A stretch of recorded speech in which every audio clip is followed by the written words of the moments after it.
Can I treat for crepe myrtle bark scale now? If so, what can I use? And this is Barbara from Haywood County, Tennessee. All right, crepe myrtle bark scale. We've heard a lot about that. Yeah, especially the last few years. Last few years, I would treat now. Yeah, active ingredient that you're looking for is imidacloprid or Dinotefuran, which the homeowner can get either one. The products are, readily available, at your big box stores, your nurseries.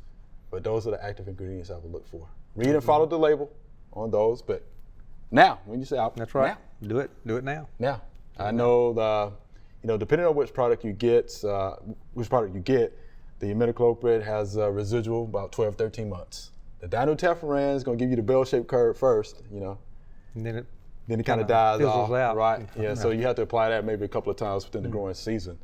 But yeah, just read and follow the label on those, and you should be fine.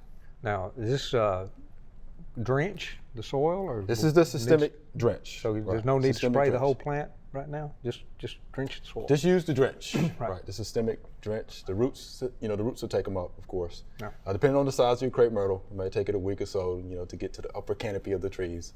Read to the that label tissue. and look at the math. Yeah. But yeah, the label's going to tell you everything you need to know, and you'll be fine. It comes in a liquid form or granular form. You decide which one you can afford and use, and we just go from there. Thanks for watching. If you liked it, subscribe. We have hundreds of family plot videos for you to view.